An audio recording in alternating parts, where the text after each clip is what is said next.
प्यारे बच्चों, आज हम लोग घटना चक्र 2025 के अंतर्गत बीपीएससी के द्वारा जितना भी एग्जाम कंडक्ट करवाया गया है उसमें जो इतिहास के प्रश्न पूछे गए हैं उस इतिहास के चुनिंदे प्रश्न में हम लोग जो टॉपिक लेकर उपस्थित हुए हैं, इस टॉपिक का नाम जैन धर्म है।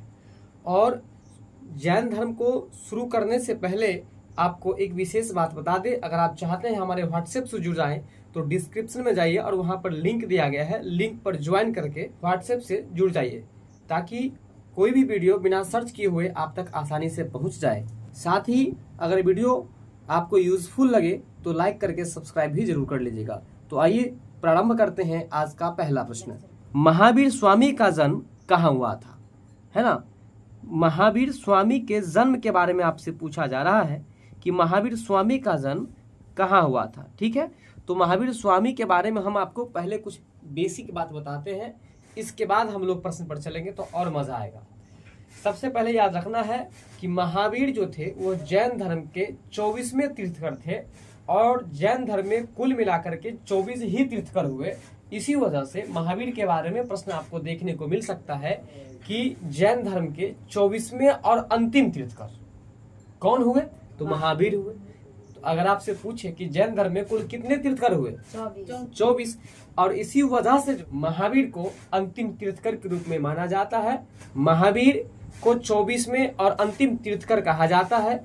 इसके साथ ही यह भी याद रखना है, जैन धर्म को मानने वाले 2-4 ऐसे व्यक्ति हुए जो जैन धर्म को ऊपर की ओर पहुंचाने का काम किए, अर्थात जैन धर्म का खूब प्रचार प्रसार किए, खूब नाम किए।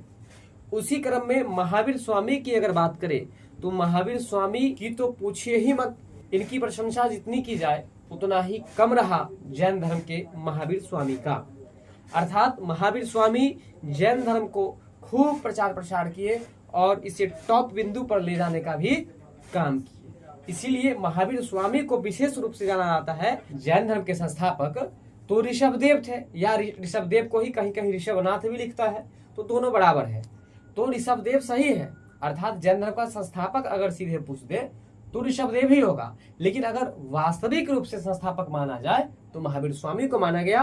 और वास्तविक इसको इसलिए मान लिया गया क्योंकि पहले बता दें कि महावीर स्वामी ही एक ऐसे व्यक्ति थे जो जैन धर्म का खूब प्रचार प्रसार किया, खूब नाम किया, और इस वजह से उनको वास्तविक संस्थापक मान लिया गया। तो अब बताओ कि जैन धर्म के संस्थापक कौन थे? संस्थापक सीधे बोले तो ऋषभदेव। और वास्तविक संस्थापक कौन हुए? वास्तविक तो महावीर स्वामी। और जैन धर्म में कुल कितने तीर्थकर हुए? 24 तीर्थकर हुए। जैन धर्म के अंतिम तीर्थकर या 24वें तीर्थकर कहे तो कौन थे? स्वामी महावीर, महावीर स्वामी। ठीक है, यहाँ तक चलिए। तो ये था महावीर स्वामी से जुड़े हुए कुछ बेसिक बात। अब हम लोग चलते हैं आपके प्रश्न पर कि महावीर स्वामी का जन्म कहाँ हुआ था। ठीक है ना, तो देखिए इनका जन्म जो हुआ था कुंडग्राम में हुआ था। कहाँ हुआ था? कुंडग्राम में हुआ था। महावीर स्वामी का जन्म जो है कहाँ हुआ था? कुंडग्राम में। और इसको भी याद रखना बहुत आसान है। देखिए महात्मा बुद्ध जब हम पढ़ा रहे थे तो वहां पर अगर जन्म की बात किए थे तो उनका जन्म जो है कपिल वस्तु के लुम्बिनी वन में हुआ था। कपिल वस्तु के समीप लुम्बिनी वन में हुआ था। ठीक है, और वो लुम्बिनी नेपाल में पड़ता है। यहाँ महावीर की अगर बात हो तो महावीर का जन्म कुंडग्राम में हुआ था। अब दोनों में कंफ्यूजन क्रिएट होगा, तो कंफ्यूज नहीं होना है। क्यों नहीं होना है? क्योंकि महावीर नाम के व्यक्ति हम लोग खास तौर पर ग्राम में ही देखते हैं।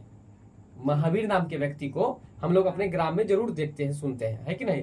तो इसलिए ग्राम से याद कर लेंगे हम लोग कुंडग्राम। ग्राम से याद कर लेंगे कुंडग्राम, है ना। तो इसलिए महावीर का जन्म जो हुआ था वो कहाँ हुआ था? कुंडग्राम में हुआ था। इसके बाद अब इस प्रश्न से जुड़े हुए कुछ और भी महत्वपूर्ण तथ्य है, तो उसको भी हम लोग एक बार देख लेते हैं।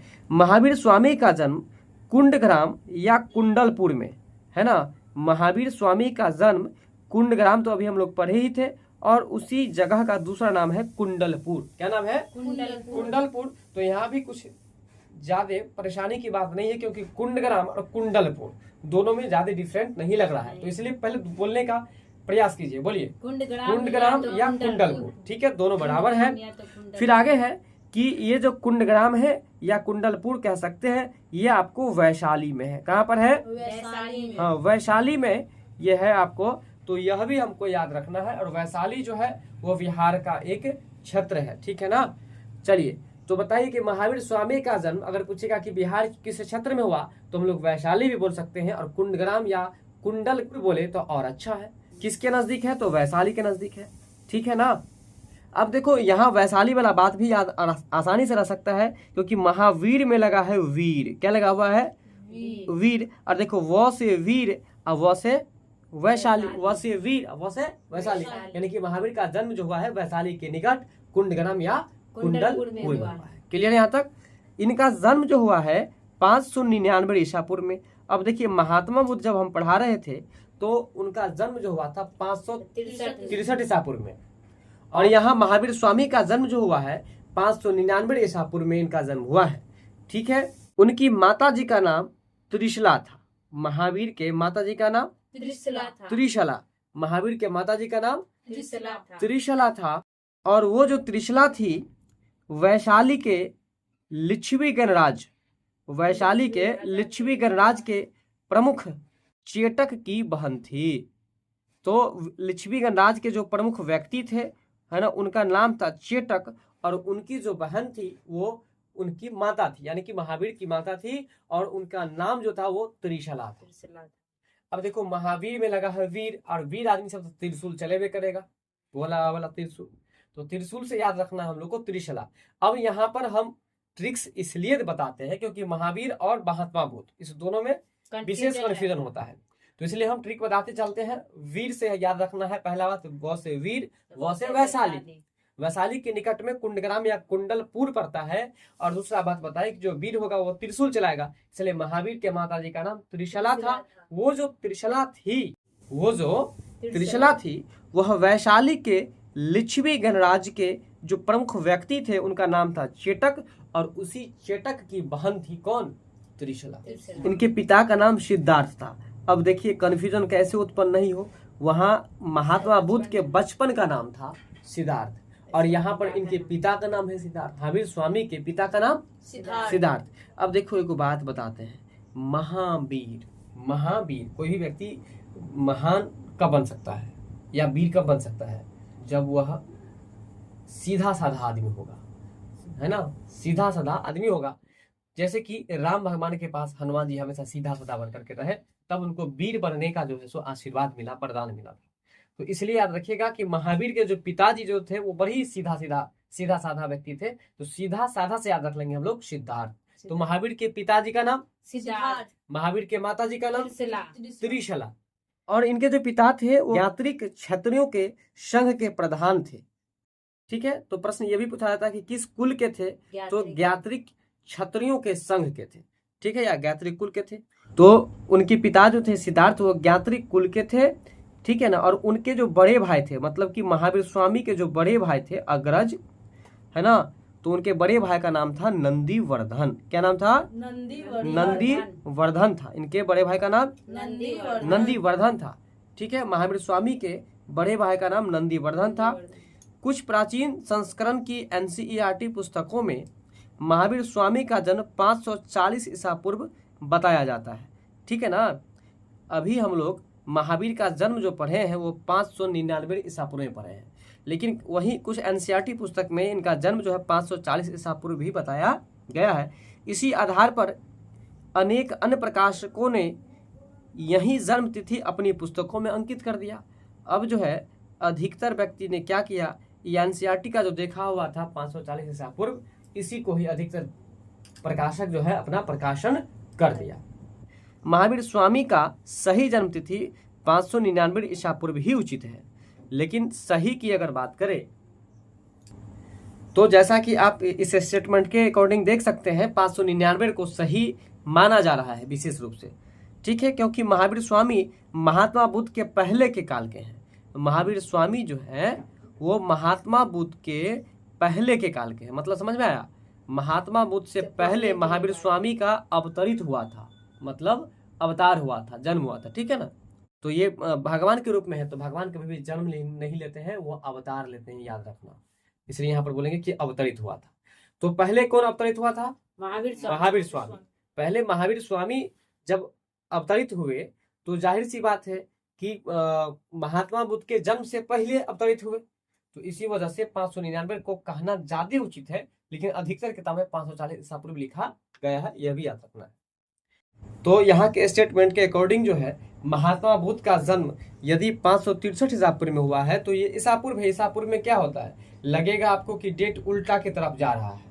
तो उल्टे की तरफ की अगर बात करें तो देखिए 563 और 599 का अगर हम कंपैरिजन करें तो पहले 599 आएगा या पहले 563 आएगा? पहले 599। तो इसीलिए महावीर का जन्म जो है गौतम बुद्ध से पहले हुआ था। मतलब महावीर का जन्म नहीं कह सकते यहाँ पर, क्योंकि जो ईश्वर जो होते हैं वो जन्म नहीं लेते, वो अवतार लेते हैं। इसलिए उनका अवतार यानी कि महावीर स्वामी का अवतार महात्मा बुद्ध के अवतार लेने से पहले ही हुआ था। तो इस वजह से 540 यहाँ पर जो है ना उचित नहीं बैठ रहा है, 599 ही उचित बैठ रहा है। लेकिन अगर प्रश्न में 599 और 540 हो तो वहां पर थोड़ा सा सोच विचार करके मारना है। लेकिन अभी तक जो भी प्रश्न पूछा गया है उसमें 540 ही रहता है, 99 बहुत कम देखने को मिलता है। इसलिए 40 रहे तो 40 मारना है, 99 रहता है विशेष रूप से 99 को मारना है, 40 के आगे में 99 को मारना है। ठीक है, तो एनसीईआरटी के नवीन संस्करणों में भी अब महावीर स्वामी का जन्म जो है 599 ईसा पूर्व प्रकाशित कर दिया गया है। मतलब अब जो नया एनसीईआरटी छपा है उसमें महावीर स्वामी का जन्म 599 ही कर दिया गया है, जो कि हमारे विचार से भी यही तिथि सही है। तो बताइए कि महावीर स्वामी जो थे वो जैन धर्म के कैम तीर्थकर? 24वें तीर्थकर थे। और जैन धर्म के अंतिम तीर्थकर? महावीर स्वामी। जैन धर्म का वास्तविक संस्थापक? वास्तविक है तो महावीर स्वामी। महावीर स्वामी के पिताजी का क्या नाम था? तो सिद्धार्थ। सिद्धार्थ बताए थे कि उनके पिताजी सीधा साधा थे। अच्छा, महावीर के माता जी का क्या नाम था? त्रिशला। किनकी बहन थी? तो लिच्छवी गणराज के प्रमुख चेटक की बहन थी, है ना, चेटक की बहन थी। महावीर का जन्म कब और कहाँ हुआ? 599 ईसा पूर्व में कुंड ग्राम वैशाली में हुआ। ठीक है, अब ये बताइए कि महावीर स्वामी जो थे उनकी जन्म तिथि के बारे में कंफ्यूजन है, तो दो कौन सा ऐसा तिथि है जो रह सकता है? 540 या तो 599 ईसा पूर्व हो सकता है। 540 ईसा पूर्व या 599 ईसा पूर्व। ठीक है, तो याद रखना है, एक बार फिर से बता देते हैं। जब 540 और 599 ईसा पूर्व रहे जन्म तिथि में तो आप लोग 599 मारिएगा, ठीक है ना, क्योंकि नया एनसीईआरटी में अब 599 कर दिया गया है, 540 को हटा दिया गया। भगवान महावीर का प्रथम शिष्य था। भगवान महावीर जो थे उनका प्रथम शिष्य यानी कि पहला शिष्य जो थे वो कौन थे? तो उनके ही दामाद थे और दामाद का नाम था जामाली। जामाली, क्या नाम था? जामाली। जामाली, ठीक है ना। तो भगवान महावीर स्वामी जो थे उनका जो पहला शिष्य हुए है कि नहीं, उनके जमाई ही बन गए यानी कि दामाद ही बन गए, और दामाद का नाम था जामाली। जामाली, क्या नाम था?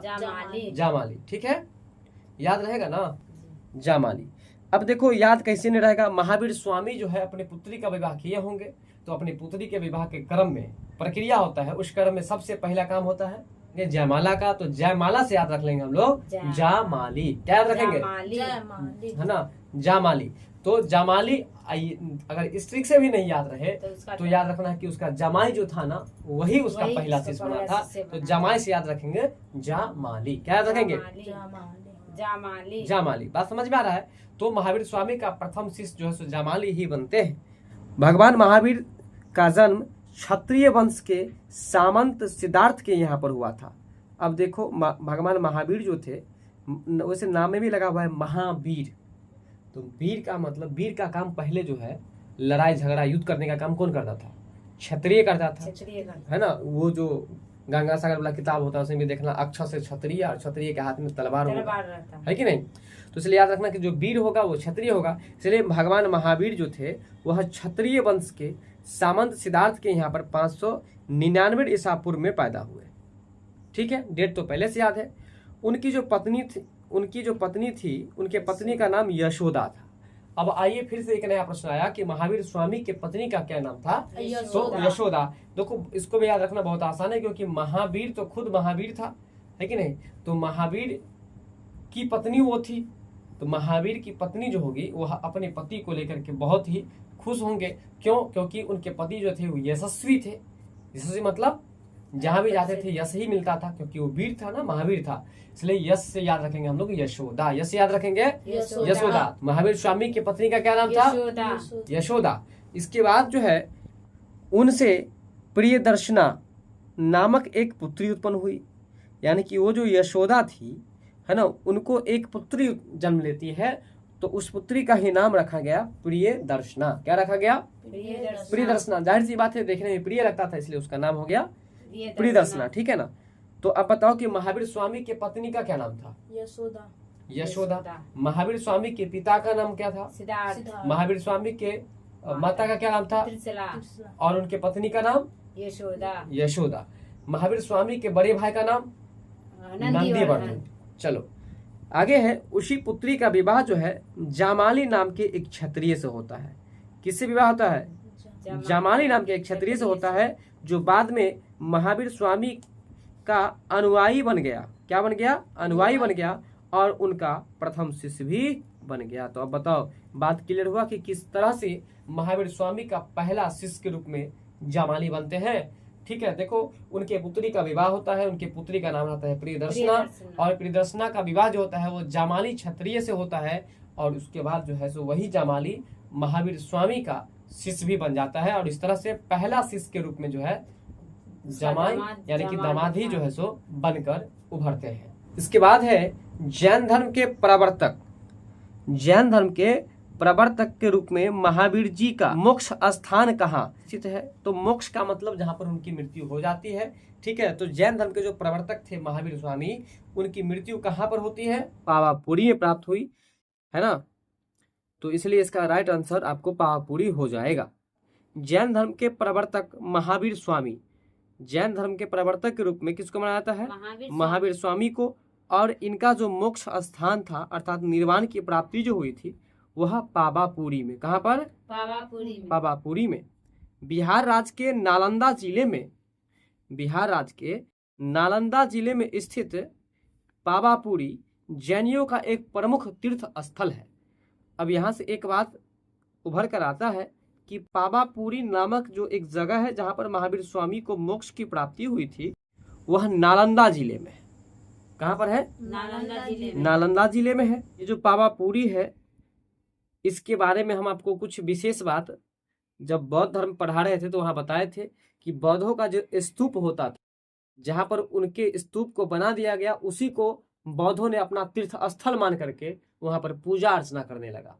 ठीक उसी तरह से पावापुरी जो महावीर स्वामी का एक मोक्ष स्थल था, उसको भी जैनियों लोग यानी कि जैन धर्म के लोग उसको तीर्थ स्थल बना करके वहां पर जो है पूजा पाठ करने लगे। बात क्लियर है कि नहीं? भगवान महावीर ने 527 ईसा पूर्व में 72 वर्ष की अवस्था में, 527 ईसा पूर्व में 72 वर्ष की आयु में बिहार के पावापुरी में अपना शरीर त्याग कर दिए। ध्यान रखना है कि महावीर की मृत्यु जो है 527 ईसा पूर्व में हुई है। कब हुई है? 527 ईसा पूर्व में। कितने वर्ष की आयु में? तो 72 वर्ष की आयु में। वहीं अगर हम महात्मा बुद्ध के मोक्ष की बात करें तो 80 वर्ष की अवस्था में उनकी मृत्यु हुई थी, लेकिन महावीर की मृत्यु जो हुई है 72 वर्ष की अवस्था, है ना, 8 वर्ष पहले ही हो गई, यानी कि 72 वर्ष की अवस्था में ही हो गई। कहाँ हुई? तो पावापुरी में। पावापुरी कहाँ है, किस राज्य में है? तो बिहार राज्य में। बिहार राज्य में है। और बिहार राज्य के किस जिले में है? तो नालंदा जिले में। बताओ एक बार कि महावीर स्वामी को मोक्ष की प्राप्ति कहाँ हुई, मतलब मोक्ष स्थल कौन सा था? पावापुरी। पावापुरी किस राज्य में है? बिहार राज्य में। किस जिले में है? नालंदा जिले में। नालंदा जिले में। अच्छा, महावीर स्वामी कितने वर्ष की अवस्था में शरीर त्याग कर दिए थे? 72 वर्ष की अवस्था में। 72 वर्ष की अवस्था में। कब? 527 ईसा पूर्व में। 527 ईसा पूर्व में। और 527 को याद रखना भी बहुत आसान हो जाएगा। कैसे हम बताते हैं? कितने वर्ष की अवस्था में इनको मोक्ष की प्राप्ति हुई? 72 वर्ष की अवस्था में। अब 72 को डिजिट उल्टा कर दो। 27। 72 को डिजिट उल्टा करो। 27 तो हुआ। 27। कितने वर्ष की अवस्था में इनको मोक्ष की प्राप्ति हुई? 72 वर्ष की अवस्था में। अब 72 को उल्टा कर दो, तब क्या हो जाएगा? 27। तो 27 से याद कर लेंगे कि 527 ईसा पूर्व में इनकी मृत्यु हो गई। कहाँ हुई? पावापुरी में। एकदम फासली बोलो। पावापुरी किस राज्य में है? बिहार राज्य में। बिहार राज्य किस जिले में है? नालंदा जिले में। और महावीर स्वामी का जन्म कहाँ हुआ था? कुंडग्राम में। कुंडग्राम या कुंडलपुर भी उसको कहा जाता है, और वैशाली में इनका जन्म हुआ था। ठीक है, अगला प्रश्न है, महावीर जैन की मृत्यु किस नगर में हुई? मतलब प्रश्न फिर वही है ना, लैंग्वेज केवल अलग है। महावीर जैन की मृत्यु किस नगर में हुई? तो किस नगर में इनकी मृत्यु हुई? पावापुरी पावापुरी में हुई। क्वेश्चन है बराबर की गुफाओं का उपयोग, है ना, कौन सी गुफा है, बराबर की गुफा। और बराबर की गुफाओं का उपयोग किसने आश्रय गृह के रूप में किया, किसने आश्रय गृह के रूप में किया बराबर की गुफा का उपयोग। कहने का मतलब बराबर की एक गुफा का नाम है बराबर की गुफा, और उस बराबर की गुफा को आश्रय गृह मतलब रहने का एक स्थान मान करके उसको अपना स्थान मान लिया। कौन, आजीवक संप्रदाय, यानी आजीवक संप्रदाय के जो तीर्थकर थे वह बराबर की गुफाओं को अपना आश्रय स्थल मान लिया। अब देखो यहाँ पर जो है ना आजीवक लगा हुआ है, आजीवक, ठीक है। तो आजीवक में ध्यान दो कि यहाँ पर क्या है, जीव है ना। तो देखो दुनिया में गॉड जो भी जीव बनाए सबको कुछ कुछ ऐसा चीज है जो बराबर बराबर दिए। खाने के लिए मुंह दिए हैं, देखने के लिए आंख दिए हैं, सुनने के लिए कान दिए हैं, नहीं। तो इस तरह से गॉड जो बनाए हैं जीव को वो बराबर बराबर बनाए हैं। तो बराबर बराबर से याद रख लेना है, बराबर की गुफाओं का उपयोग किस संप्रदाय ने किया था, आजीवक संप्रदाय। आजीवक, जीव वाला बात से याद रखना है कि बराबर की गुफाओं का उपयोग जो है आश्रय गृह के रूप में किसने किया था, तो आजीवक संप्रदाय ने किया था। और ये भी याद रखना कि आजीवक संप्रदाय के संस्थापक किसको कहा जाता है, तो मक्खली गोसाल को कहा जाता है। या आजीवक संप्रदाय का प्रवर्तक किसको कहा जाता है, तो वही मक्खली गोसाल हो जाएगा इसका सही उत्तर। मौर्य युग में गुफाओं को काटकर निवास स्थान बनाने की कला पूर्ण विकास हुआ। मतलब गुफा को काट करके आश्रय स्थल बनाने की कला जो विकसित हुआ है वह मौर्य युग से ही शुरू हो गई, ठीक है। तो निवास स्थान बनाने की कला जो है मौर्य युग से ही शुरू हो गई। क्या चीज को काटकर, गुफाओं को काटकर। अगर नहीं याद रहे तो ऐसे याद रखना कि शादी विवाह में जो सर पे लगाया जाता है, लड़का जो लगाते हैं उसको क्या बुलाते हैं, मोर। और उस मोर को आप देखोगे नीचे से ऊपर की ओर तो गुफा के जैसे ही दिखेगा। इसलिए याद रखना कि मौर्य युग से ही गुफा को काट कर और उससे जो है सो आश्रय स्थल बनाने की कला विकसित हुई या प्रारंभ हुई, ठीक है। अशोक तथा उसके पौत्र दशरथ के समय में, अशोक और उसके पौत्र दशरथ के समय में बराबर तथा नागार्जुनी पहाड़ियों को काटकर, बराबर की पहाड़ियों को काटकर और नागा अर्जुनी पहाड़ियों को काटकर आजीवक संप्रदाय के अनुयायियों के लिए आश्रय गृह बनाए थे। बात समझ में आया। मतलब गुफा को काटकर, तो गुफा तो विभिन्न प्रकार के थे, एक ही गुफा तो थे नहीं, लेकिन खासतौर पर यहाँ पर अशोक और उनके पोते की बात हो रही है। अशोक और उनके पोते का नाम दशरथ था। यह भी जो है सो बराबर और नागा अर्जुनी पहाड़ियों को काट करके आजीवक संप्रदाय के अनुयायी के लिए आश्रय गृह बनाए थे। आजीवक संप्रदाय के व्यक्ति के लिए यानी कि आजीवक संप्रदाय के लिए बराबर और नागा अर्जुनी, बोलो नागा अर्जुनी, बराबर की पहाड़ियां और नागा अर्जुनी की पहाड़ी।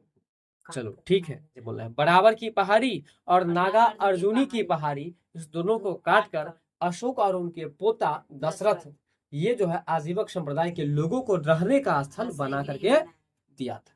आश्रय गृह मतलब रहने का स्थल बना करके उसको दे। बात समझ में आया। चलो अब बताओ कि आजीवक संप्रदाय के प्रवर्तक कौन थे, मक्खली गोसाल। अब ये बताओ कि बराबर की गुफाओं को काटकर किसने अपना आश्रय स्थल बनाया था, अशोक का पोता, ठीक है, अशोक और अशोक का पोता। लेकिन यहाँ पर क्वेश्चन के हिसाब से अगर पूछा जाए तो आजीवक संप्रदाय नहीं बनाया। बात क्लियर है, आगे चलते हैं।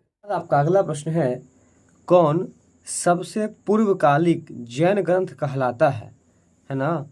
कौन सबसे पूर्वकालिक जैन ग्रंथ कहलाता, मतलब क्या हुआ, सबसे पूर्वकालिक जैन ग्रंथ कहलाता है, मतलब ये हुआ कि सबसे पहले का जो जैन ग्रंथ है वो कौन सा है, ठीक है।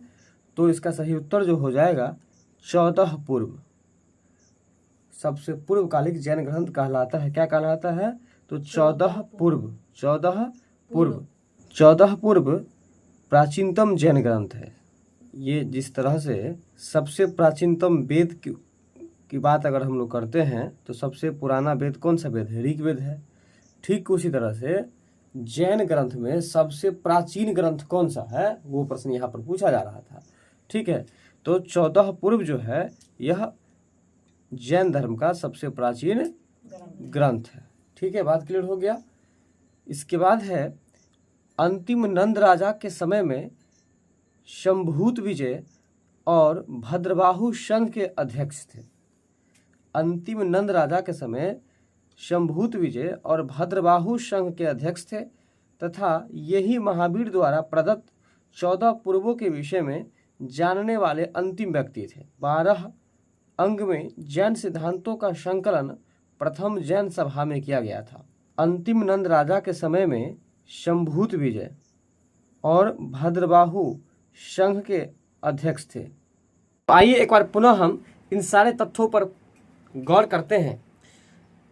14 पूर्व प्राचीनतम जैन ग्रंथ है। तो सबसे पहले हम लोग इस बात को याद रखेंगे कि ये जो 14 पूर्व है, कहीं कहीं 14 पुण्य भी रह सकता है ना। 14 पुण्य, 14 पूर्व या 14 पुण्य, यह क्या है? तो याद रखना है कि यह 14 पूर्व जो कि जैन धर्म का सबसे प्राचीन धर्म ग्रंथ है। तो अब सोचो 14 पूर्व को हम लोग कैसे याद रखेंगे। ठीक है, देखो राम भगवान जो थे वह कितने वर्ष के लिए वनवास गए थे?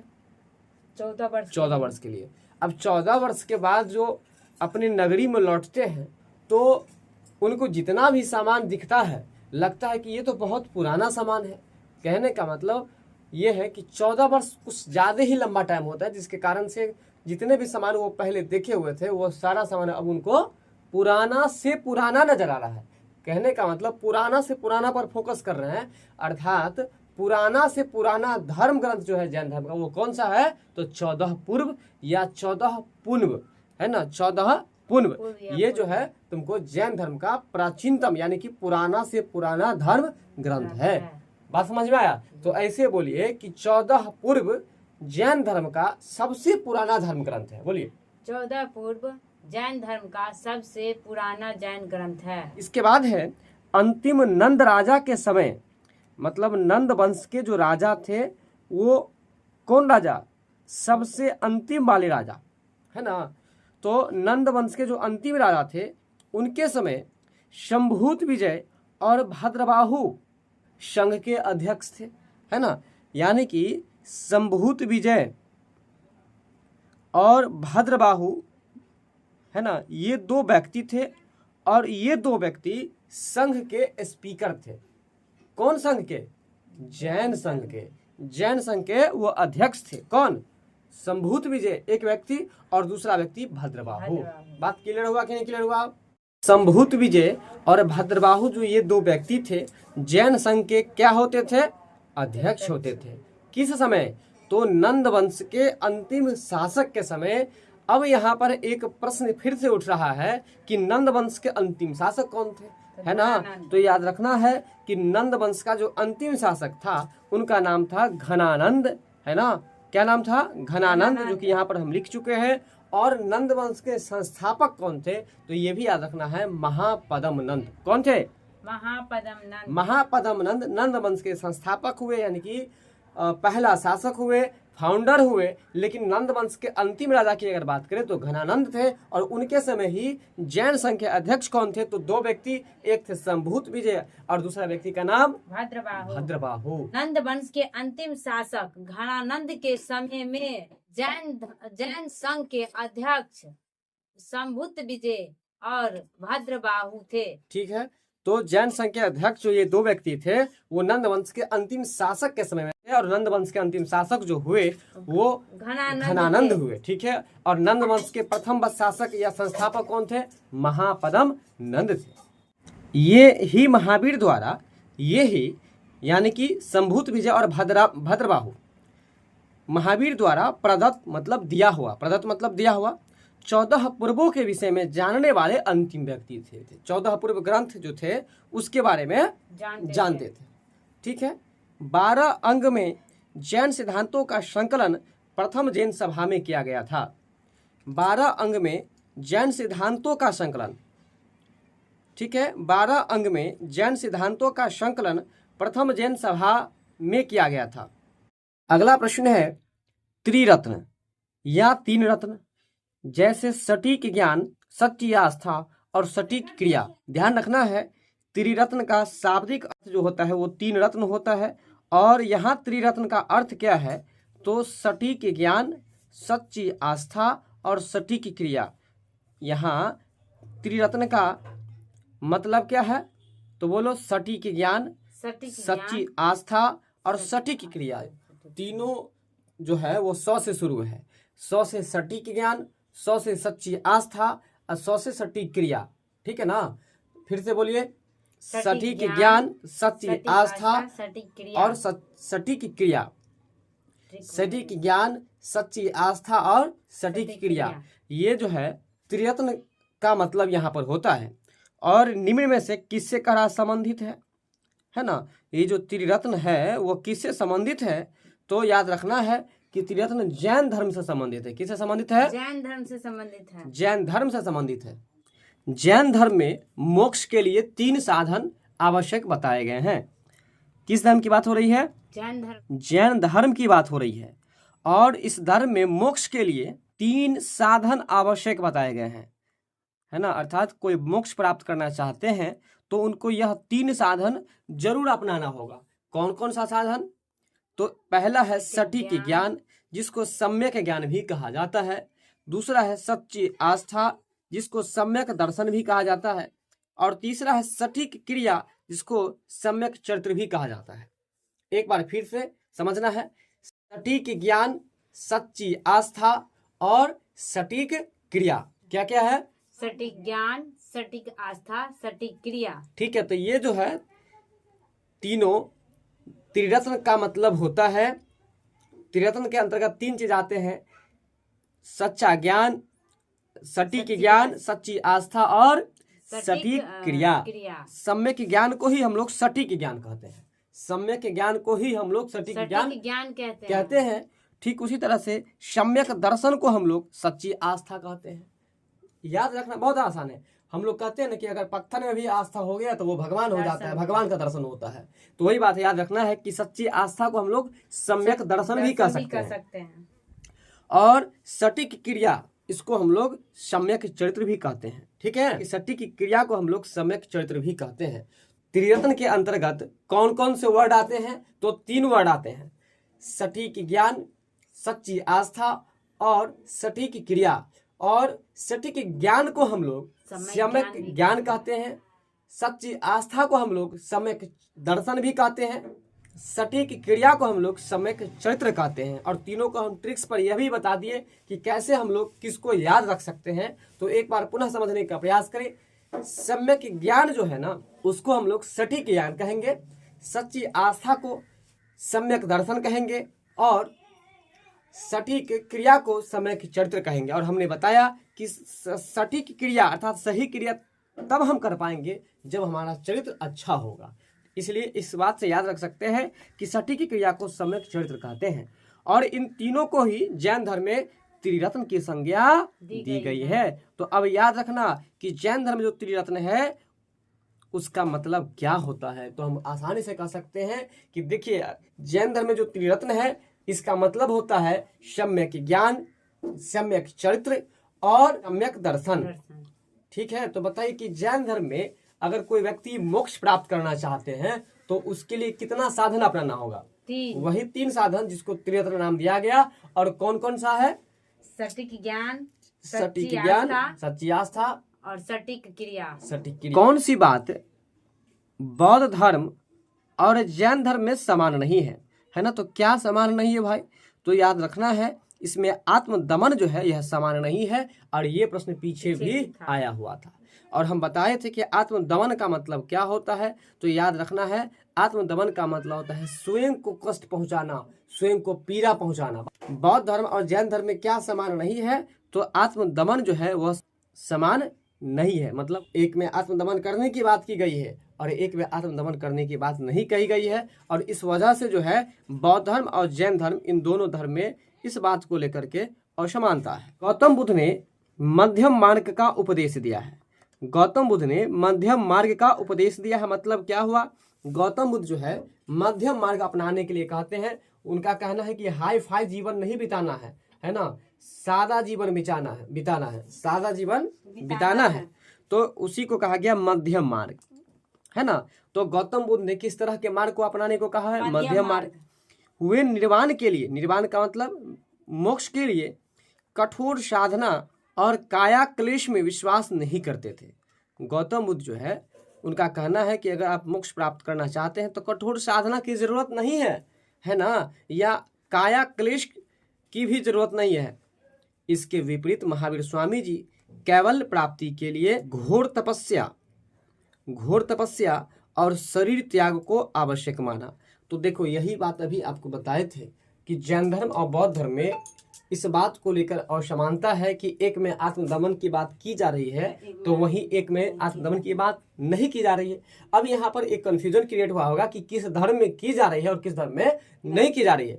तो अब यह भी स्पष्ट हो चुका है कि गौतम बुद्ध जी मध्यम मार्ग भले ही अपनाने को कहते थे लेकिन आत्मदमन की बात नहीं की है। उनका कहना है कि अगर आप मोक्ष प्राप्त करना चाहते हैं तो इसमें शरीर त्याग करने की कोई जरूरत नहीं है और न ही कठोर साधना करने की कोई जरूरत है। लेकिन वही महावीर जी क्या कर रहे हैं, वहां कह रहे हैं कि घोर तपस्या करने की जरूरत है और शरीर त्याग करने की भी जरूरत है, यानी कि आत्मदमन करने की जरूरत है। ठीक है ना। घोर तपस्या की तपस्या जो करता है लोग तो उसमें मन होता है कि हम सब कुछ करें, खाए पिए भोग करे, है कि नहीं। लेकिन आत्मा को कहा जाता है कि आत्मा को जला करके रखता है, लोग खाता नहीं है, आत्मा को जला करके रखता है। वही हुआ आत्मा को जलाना, मतलब आत्मा को समझाना। मन में एक बात है कि हम तपस्या कर रहे हैं, अर्थात ये हुआ कि हम आत्मा को क्या कर रहे हैं, दमन कर रहे हैं। आत्मा होता भी कुछ करने का तो वो हम नहीं कर पा रहे, आत्मा को दमन कर रहे हैं। तो वही आत्मदमन वर्ड वहां पर था कि आत्मदमन करके हम लोग तपस्या करेंगे और तब जाकर के ही मोक्ष की प्राप्ति होगी। ये कौन कह रहा है, महावीर स्वामी कह रहे हैं कि आप आत्मदमन कीजिए, अर्थात घोर तपस्या कीजिए और शरीर तपस्या करते करते जो शरीर त्याग हो जाएगा तब आपको निर्वाण की प्राप्ति हो जाएगी। बात समझ में आ रहा है कि नहीं आ रहा है। लेकिन गौतम बुद्ध जी इसका विरोध करते हैं, बोलते हैं कि नहीं, न तो कठोर तपस्या की जरूरत है और न ही काया क्लेश में विश्वास करते थे वो, न ही वो कहते थे काया क्लेश की जरूरत है। बात क्लियर हुआ कि नहीं क्लियर हुआ। अच्छा ये बताओ अगर क्लियर हो गया तो आत्मदमन की बात किस धर्म में की गई है और किस में नहीं की गई है। आत्मदमन की बात जैन धर्म में की गई है, सही बात है, और बौद्ध धर्म में नहीं की गई है। याद रखने का ट्रिक ये है कि आत्मा को दमन सब नहीं कर सकता, कि जो महावीर होगा वही आत्मा का दमन कर सकता है, वही कठोर तपस्या कर सकता है और कठोर तपस्या करते करते अपने शरीर को त्याग भी कर सकता है। बात क्लियर हुआ, याद रहेगा कि नहीं याद रहेगा। लेकिन वही महात्मा बुद्ध की अगर बात करें तो वो जो है न काया क्लेश में विश्वास करते थे और न ही कठोर तपस्या में विश्वास करते थे। बात क्लियर हो गया ना। चलिए, तो कौन धर्म है जो आत्मदमन की बात की है, तो जैन धर्म। जैन धर्म। और कौन धर्म है जो आत्मदमन की बात नहीं की है, बौद्ध धर्म। आपका अगला प्रश्न है, आजीवक संप्रदाय के संस्थापक थे, यानी कि आजीवक संप्रदाय के संस्थापक कौन थे, ये आपसे पूछा जा रहा है ना। तो मक्खली गोसाल जो थे वह आजीवक संप्रदाय के संस्थापक थे। मक्खली गोसाल प्रारंभ में महावीर के शिष्य थे। अब देखो, मौ से मक्खली गोसाल तो मौ से महावीर। तो मक्खली गोसाल जो थे वो शुरुआत में महावीर के ही शिष्य थे, किंतु बाद में मतभेद हो गया और उस मतभेद के चलते उन्होंने महावीर की शिष्यता को त्याग दिया और महावीर की शिष्यता को त्याग कर आजीवक नामक स्वतंत्र संप्रदाय की स्थापना कर दिए। पहले वो जैन धर्म के अनुयायी थे, लेकिन बाद में वह जो है मतभेद होने के कारण से जैन धर्म को छोड़कर एक अलग संप्रदाय की स्थापना ही वो कर दिए और उस संप्रदाय का नाम आजीवक संप्रदाय रखा गया। इनका मत नियतिवाद कहा जाता है। इनका मत जो है नियतिवाद कहा जाता है, जिसके अनुसार संसार की प्रत्येक वस्तु भाग्य द्वारा पूर्व नियंत्रित और संचालित होती है। मतलब नियतिवाद की विचारधारा वाले व्यक्ति थे और उनका कहना था कि संसार की प्रत्येक वस्तु अपने अपने भाग्य के द्वारा पहले से ही नियंत्रित और संचालित होती है। कि संसार की, किसने कहा कि संसार की प्रत्येक वस्तु भाग्य द्वारा पूर्व नियंत्रित और संचालित होती है, तो किसने कहा, मक्खली गोसाल ने कहा। किसने कहा, मक्खली गोसाल ने कहा। ठीक है ना। और वही मक्खली गोसाल जो कि आजीवक संप्रदाय की स्थापना करते हैं। लेकिन यहाँ प्रश्न पूछ दे कि मक्खली गोसाल आजीवक संप्रदाय की स्थापना करने के पूर्व किस धर्म की शिष्यता ग्रहण किए थे, जैन धर्म की शिष्यता ग्रहण किए थे। और हमने ट्रिक बताया, मौ से मक्खली गोसाल और मौ से महावीर। तो इसको आराम से याद रख सकते कि महावीर तो जैन धर्म के संस्थापक थे, इस वजह से हम लोग इसको याद रख सकते हैं आसानी से। तो बताइएगा फिर से कि मक्खली गोसाल कौन था। आजीवक संप्रदाय के संस्थापक थे। सही बात है। और मखली गोसाल आजीवक संप्रदाय के स्थापना करने से पहले किस धर्म के अनुयायी थे या जैन धर्म के, या किन के शिष्य थे? जैन धर्म के अनुयायी थे, या हम कह सकते हैं कि महावीर स्वामी के शिष्य थे। नियतिवाद विचारधारा को किसको मानते थे? नियतिवाद। और अपनी विचारधारा के हिसाब से वो कहे कि इस दुनिया में जितने भी वस्तु हैं वह सब अपने भाग्य है कि नहीं, भाग्य के द्वारा पहले से नियंत्रित और संचालित की गई है। बात क्लियर है कि नहीं? चलिए, तो यहाँ पर ये लाइन विशेष रूप से हमको याद रखना है। पाटलिपुत्र में बुलाई गई प्रथम जैन संगति के अध्यक्ष कौन थे? अब देखो, पाटलिपुत्र में बुलाई गई प्रथम जैन संगति के जो स्पीकर रहे, स्पीकर को हिंदी में हम लोग अध्यक्ष कहते हैं, तो प्रथम जैन संगति के अध्यक्ष जो थे वो कौन थे? स्थूलभद्र, है ना, याद रखना। प से पाटलिपुत्र, प से प्रथम जैन संगति। पाटलिपुत्र में जो प्रथम जैन संगति हुई उसके अध्यक्ष कौन रहे? तो स्थूलभद्र रहे। कौन रहे? स्थूलभद्र रहे। पाटलिपुत्र में बुलाई गई प्रथम जैन संगति के अध्यक्ष कौन रहे? स्थूलभद्र रहे। तो पाटलिपुत्र में जो प्रथम जैन संगति हुई थी उसके अध्यक्ष कौन थे? स्थूलभद्र। कौन थे? स्थूलभद्र थे। पाटलिपुत्र में प्रथम जैन संगति का आयोजन 4वीं शताब्दी ईसा पूर्व में हुई। पाटलिपुत्र में प्रथम जैन सभा की आयोजन जो की गई वो 4वीं शताब्दी ईसा पूर्व में हुई है। कब हुई है? 4वीं शताब्दी ईसा पूर्व में। और उसके जो अध्यक्ष थे स्थूलभद्र थे। उसके अध्यक्ष कौन थे? स्थूलभद्र थे। इस सभा में जैन धर्म के 12 अंगों का संकलन किया गया है। प्रथम जैन संगति जो हुआ था उस सभा में जैन धर्म के 12 अंगों का संकलन किया गया था। जैन धर्म के कितने अंगों का संकलन किया गया था? 12 अंगों का संकलन किया गया था। तो जैन धर्म के 12 अंगों का संकलन किस जैन संगति में हुआ था? तो प्रथम जैन संगति में हुई थी। और प्रथम जैन संगति कहाँ पर हुई थी? पाटलिपुत्र में हुई थी। और उस समय अध्यक्ष कौन हुए थे उसका? स्थूलभद्र हुए थे। प्रथम जैन संगति हुई कब? तो 4वीं शताब्दी ईसा पूर्व में। कब हुई? 4वीं शताब्दी ईसा पूर्व में हुई। और प्रथम जैन संगति में जैन धर्म के कितने अंगों का संकलन किया गया? 12 अंगों का संकलन किया गया। निम्नलिखित राजाओं में से किसका जैन धर्म के प्रति भारी झुकाव था? मतलब स्पष्ट है कि जैन धर्म के प्रति भारी आकर्षण जो था, है ना, वह किस राजाओं को था? वो किन राजाओं को था? तो याद रखना है, खारवेल शासक जो थे, है ना, उड़ीसा के राजा, उनको जैन धर्म से विशेष लगाव रहा है। ठीक है, जैन धर्म से विशेष लगाव जो रहा है किन शासकों को? तो खारवेल शासक को। कलिंग का चेदी वंशीय शासक खारवेल, है ना, कलिंग का चेदी वंशीय शासक खारवेल प्राचीन भारतीय इतिहास के महानतम सम्राटों में से एक था। कलिंग का चेदी वंशीय शासक खारवेल प्राचीन भारतीय इतिहास के महानतम सम्राटों में से एक थे। उड़ीसा प्रांत के भुवनेश्वर से 3 मील दूरी पर स्थित उदयगिरी पहाड़ी की हाथी गुम्फा से उसका एक बिना तिथि का अभिलेख प्राप्त हुआ है। यह अभिलेख खारवेल का इतिहास जानने का एकमात्र स्रोत है। तो यहाँ से एक बहुत महत्वपूर्ण प्रश्न उभर कर आ रहा है कि खारवेल का इतिहास जानने का केवल एक ही सोर्स है ना, और वो कौन सा सोर्स है? हाथी गुम्फा अभिलेख। यानी कि खारवेल शासक जो थे उनका इतिहास जानने के लिए हमको एक ही प्रमाण है और वो है हाथी गुम्फा अभिलेख। ठीक है, इसका जैन धर्म के प्रति अधिक झुकाव था। तो ये जो खारवेल शासक थे इनका आकर्षण जैन धर्म के प्रति बहुत ही अधिक था। हाथी गुम्फा अभिलेख प्राकृत भाषा में लिखी गई है। ठीक है, हाथी गुम्फा अभिलेख जो है वो किस भाषा में लिखी गई है? प्राकृत भाषा में लिखी गई है। देखो, हाथी गुम्फा है, मतलब समझो कि मन में ये सोच लो, गुम्फा को सोच लो गुफा, और हाथी लगा हुआ है ना, तो इसको मन में इस तरह से सोचना है कि एक ऐसा गुफा जो कि हाथी जो है ना चलते चलते बना दिया। तो अब सोचो कि हाथी भी प्राकृतिक जानवर और गुफा भी जो है प्राकृतिक चीज़ों के द्वारा ही बना दिया गया। तो सोच लो कि हाथी गुम्फा जो प्राकृतिक चीज हुआ ना, इसी बात से याद रखना है कि हाथी गुम्फा अभिलेख जो है वो किस भाषा में लिखी गई है? पूरा बोले तो हाथी गुम्फा अभिलेख जो है वो किस भाषा में लिखी गई है? हाथी गुम्फा अभिलेख प्राकृत भाषा में लिखी गई। प्राकृत भाषा में लिखी गई है। हाथी गुम्फा अभिलेख किस भाषा में लिखी गई है? प्राकृत भाषा में। प्राकृत भाषा में लिखी गई है। ठीक है, तो आइए एक बार पुनः हम लोग हाथी गुम्फा अभिलेख पर चर्चा करते हैं। हाथी गुम्फा अभिलेख ही एक ऐसा प्रमाण है जिसके माध्यम से खारवेल शासक के बारे में जानकारी मिलती है। ठीक है, यानी कि खारवेल शासक के बारे में केवल एक ही जगह पर जो है सो लिखित विवरण है और वह है हाथी गुम्फा अभिलेख में। पुनः इन सभी तथ्यों को हम लोग एक बार देखते हैं।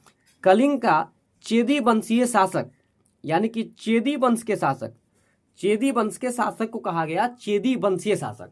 ठीक है, तो चेदी वंश के शासक को कहा गया चेदी वंशीय शासक। ठीक है, तो अब सबसे पहले यहाँ पर हम एक बात और याद रखेंगे कि चेदी वंश के संस्थापक कौन थे। ठीक है, चेदी वंश के जो संस्थापक थे उनका नाम था महामेघवाहन। महामेघवाहन, महामेघवाहन। तो चेदी वंश के संस्थापक कौन हुए? महामेघवाहन। महामेघवाहन। ठीक है, तो वही है चेदी वंशीय के बारे में कि कलिंग का चेदी वंशीय शासक खारवेल, यानी कि ये जो खारवेल शासक का नाम है यह किस वंश से जुड़े हुए थे? चेदी वंश। चेदी वंश के शासक थे, यानी कि चेदी वंश से जुड़े हुए थे। और ये चेदी वंश ये शासक जो खारवेल थे, कह रहा है कि महान सम्राटों में से यह भी एक महान सम्राट थे। ये लाइन पूरा क्लियर हुआ यहाँ तक। इसके बाद है कि उड़ीसा प्रांत के, किस प्रांत के? उड़ीसा प्रांत के भुवनेश्वर से 3 मील की दूरी पर, उड़ीसा प्रांत के भुवनेश्वर से 3 मील की दूरी पर स्थित उदयगिरी पहाड़ी की हाथी गुम्फा से उसका एक बिना तिथि का अभिलेख प्राप्त हुआ है ना। बात क्लियर है कि हाथी गुम्फा अभिलेख का संबंध किस राज्य से था? उड़ीसा राज्य से। और उड़ीसा का ही एक क्षेत्र था भुवनेश्वर, वहां से 3 मील की दूरी पर उदयगिरी पहाड़ी की हाथी गुम्फा से उसका एक बिना तिथि का अभिलेख प्राप्त हुआ, जिस तिथि को हम लोग क्या कहते हैं? हाथी गुम्फा अभिलेख कहते हैं। और इसी हाथी गुम्फा अभिलेख से खारवेल शासक के बारे में जानकारी भी मिलती है। और ऐसा माना जाता है कि खारवेल शासक के बारे में एक ही ऐसा प्रमाण मिला है जिससे खारवेल शासक की जानकारी प्राप्त होती है, और वो जो प्रमाण है वो है हाथी गुम्फा अभिलेख। और हाथी गुम्फा अभिलेख के बारे में बताए कि यह प्राकृत भाषा में लिखी गई है, और हाथी गुम्फा अभिलेख में जो है कोई भी तिथि निर्धारित नहीं है, यानी कि बिना तिथि का वह अभिलेख है। ठीक है, तो आप प्रश्न पूछते हैं, फटाफट से बताइए। और सबसे पहले आपको ये बताना है कि चेदी वंश के संस्थापक कौन थे? महामेघवाहन। चेदी वंश के संस्थापक कौन थे? महामेघवाहन। अब ये बताना है कि खारवेल जो थे वह किस वंश से जुड़े हुए थे? चेदी वंश से। चेदी वंश से, यानी कि खारवेल शासक भी चेदी वंश के ही राजा थे। तो खारवेल शासक जो थे वह किस वंश से जुड़े हुए थे? चेदी वंश से। चेदी वंश के शासक थे, अर्थात चेदी वंश से जुड़े हुए थे। ऐसा माना जाता है कि प्राचीन भारतीय इतिहास के उन महान सम्राटों में एक सम्राट खारवेल भी थे, है कि नहीं? अर्थात खारवेल एक महान राजा थे। उड़ीसा प्रांत के भुवनेश्वर से 3 मील की दूरी पर उदयगिरी पहाड़ी की हाथी गुम्फा से एक बिना तिथि का अभिलेख प्राप्त हुआ, और इसी वजह से जो है उस अभिलेख का नाम हाथी गुम्फा अभिलेख पड़ा। हाथी गुम्फा अभिलेख में कोई भी तिथि निर्धारित नहीं है, यानी कि बिना तिथि का है। यह अभिलेख खारवेल का इतिहास जानने का एकमात्र साधन है। बात क्लियर हो रहा है कि नहीं, ये बता दो। ठीक है, और वही खारवेल शासक जो कि जैन धर्म से बहुत ज्यादा लगाव रखते थे, इन बातों पर ही विशेष रूप से यहाँ पर फोकस किया गया है। अब जो है हमको ये बात कैसे याद रहेगा कि खारवेल शासक जैन धर्म के प्रति अधिक झुकाव रखते थे, तो इस बात को हम लोग जानते हैं। तो देखो यहाँ पर ये चीज याद रखना, एक तो राजा के नाम में ही लगा हुआ है खार, है ना। खारवेल क्या है? खारवेल, यानी कि समझो कि खारवेल राजा जो थे ना वो हमेशा खड़े रहता था, वो हमेशा बैल के जैसे खड़े रहता था। तो सब लोग कहता था कि इतना हमेशा खड़े क्यों रहता है? हो सकता है इस पर जिन तो नहीं सवार हो गया है, हो सकता है कि इस पर जिन तो नहीं सवार हो गया है। तो जिन से याद हो जाएगा जैन, यानी कि खारवेल राजा जो थे वो किस धर्म के प्रति अधिक झुकाव रखते थे? जैन धर्म के प्रति अधिक झुकाव रखते थे, है कि नहीं। और हाथी गुम्फा अभिलेख किस भाषा में लिखी गई है? प्राकृत भाषा में। प्राकृत भाषा में लिखी गई है। वह स्थान जहाँ महावीर ने पूर्ण आध्यात्मिक ज्ञान प्राप्त किया है, कौन सा ऐसा जगह है जहाँ पर महावीर स्वामी को पूर्ण ज्ञान हुआ? तो याद रखना है वह स्थान है जिरिम्भिक ग्राम। क्या याद रखेंगे? जिरिम्भिक ग्राम, ठीक है ना। जिरिम्भिक ग्राम में ही उनको पूर्ण आध्यात्मिक ज्ञान हो गया। अब सोचो, जब उनको पूर्ण आध्यात्मिक ज्ञान हो गया तो सब उससे कैसे बात करने लगा? जी करके, जी बोलिए, है ना, जी कहिए। रेस्पेक्ट के साथ बात करने लगा। तो इसलिए याद रखना है कि महावीर स्वामी को जब पूर्ण रूप से अध्यात्म का ज्ञान हो गया तब उनको कैवल्य कहा गया। एक बात ये याद रखना है। और कह रहा है कि पूर्ण आध्यात्मिक ज्ञान किस जगह पर प्राप्त हुआ, तो जिरिम्भिक ग्राम जगह पर उनको पूर्ण आध्यात्मिक ज्ञान की प्राप्ति हुई। याद रखने का ट्रिक क्या बताया, जब पूर्ण रूप से ज्ञान हो गया तब उसको जी कह के पुकारने लगा। जी बोलिए, जी कहिए, है कि नहीं। तो जिरिम्भिक ज्ञान याद रहेगा। चलिए तो बताइए कि वह स्थान जहां महावीर स्वामी को पूर्ण आध्यात्मिक ज्ञान हुआ था अर्थात केवल ज्ञान की प्राप्ति हुई थी, वह कौन सा जगह था? जिरिम्भिक ग्राम।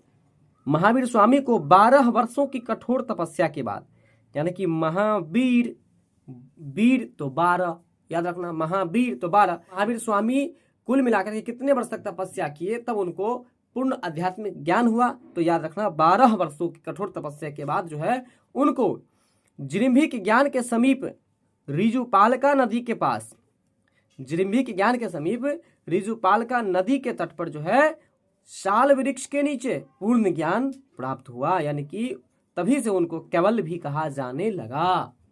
बात समझ में आ रहा है। तो अब यहाँ पर 2-4 प्रश्न बन रहे हैं। सबसे पहले महावीर 12 वर्ष तक तपस्या किए थे, इसको याद रखने का ट्रिक क्या बताए? महावीर तो वीर 12, वीर से याद हो जाएगा 12, वीर तो 12, यानी कि महावीर को पूर्ण आध्यात्मिक ज्ञान प्राप्त करने के लिए कितने वर्षों तक तपस्या करना पड़ा? 12 वर्ष तक। 12 वर्षों तक। 12 वर्षों तक कठोर तपस्या के बाद जिरिम्भिक ग्राम के समीप, है ना, रिजुपालका नदी पर, रिजुपालका नदी के तट पर साल वृक्ष के नीचे, किस वृक्ष के नीचे? साल वृक्ष के नीचे। साल वृक्ष के नीचे ज्ञान की प्राप्ति हुई। याद रखना महावीर तो भले ही कितने भी वीर थे लेकिन ठंडा तो लगेगा, और जब ठंडा लगेगा तो साल तो उड़ेगा ही उड़ेगा।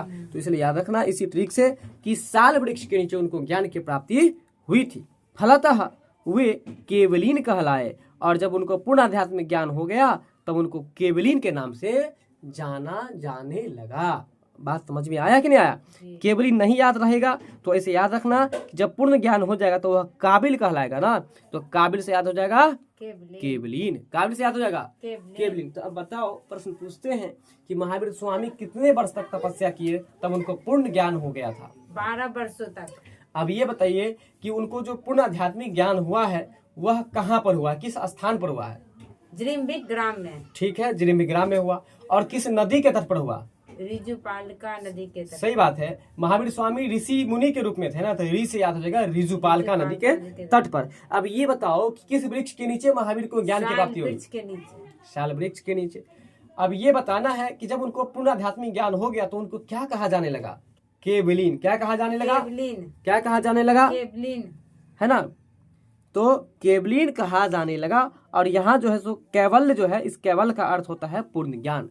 केवल का अर्थ होता है पूर्ण ज्ञान। तो इस तरह से जैन धर्म का यह लास्ट प्रश्न था। वीडियो अगर पसंद आया हो तो लाइक करना नहीं भूलिएगा, साथ में सब्सक्राइब भी कर लीजिएगा ताकि हर वीडियो का नोटिफिकेशन आप तक तुरंत पहुंच सके। साथ में चाहते हैं कि व्हाट्सएप से जुड़ रहा है तो वीडियो के डिस्क्रिप्शन में जाइए और वहां पर लिंक दिया गया है, उस पर क्लिक करके ज्वाइन कर लीजिए ताकि हर वीडियो का नोटिफिकेशन बिना सर्च किए हुए आप तक आसानी से पहुंच सके और सब वीडियो को देखकर आप फायदा ले सके। मिलते हैं हम लोग अगले वीडियो में, तब तक के लिए बहुत बहुत धन्यवाद। जय हिंद।